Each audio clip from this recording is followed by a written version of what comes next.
The Lord be with you. I'm Deacon Keith Fournier, and our first reading is taken from the second book of Kings.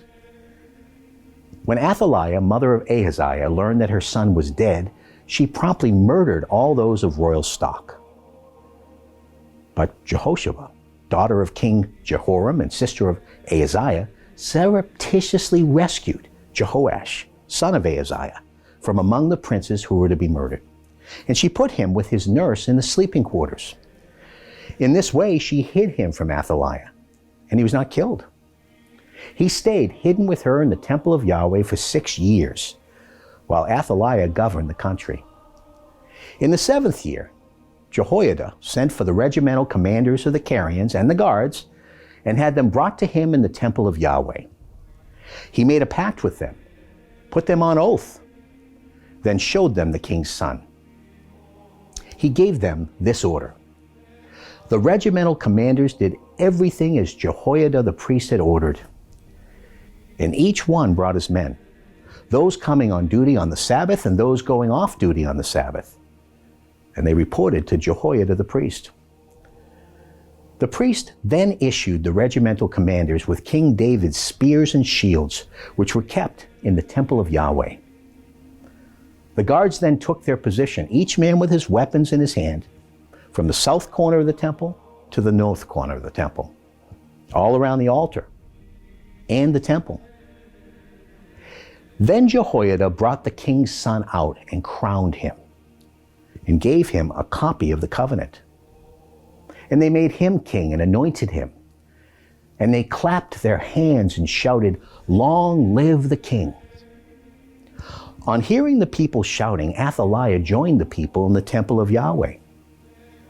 When she looked, there stood the king on a dais, as the custom was, with the officers and trumpeters at the king's side, and all the people of the country rejoicing and blowing the trumpets. Then Athaliah tore her clothes and shouted, "Treason, treason!" Jehoiada the priest then gave the orders to the commanders in charge of the troops, "Take her out under guard and put to death anyone who follows her. For," the priest had already said, "she must not be killed inside the temple of Yahweh." They seized her, and when she reached the horses' entry to the palace, she was killed there. Jehoiada made a covenant between Yahweh, the king, and the people, that they would remain Yahweh's people, and another one between the king and the people. All the people of the country then went to the temple of Baal and demolished it. They smashed its altars and its images, and killed Matan, the priest of Baal, in front of the altars. The priest made arrangements for the security of the temple of Yahweh. And our response is taken from Psalm 132. Yahweh has sworn to David and will always remain true to his word.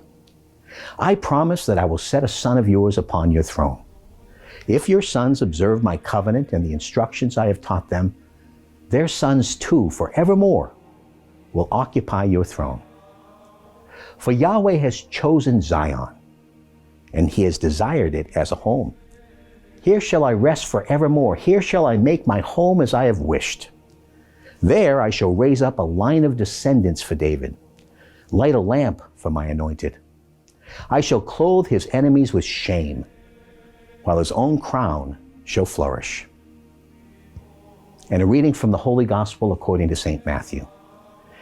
Jesus said, "Do not store up treasures for yourselves on earth, where moth and woodworm destroy them, and thieves can break in and steal. But store up treasures for yourselves in heaven, where neither moth nor woodworm destroys them, and the thieves cannot break in and steal. For wherever your treasure is, there will your heart be too. The lamp of the body is the eye. It follows that if your eye is clear, your whole body will be filled with light. But if your eye is diseased, your whole body will be diseased. If then the light inside you is darkened, what darkness that will be." The Gospel of the Lord.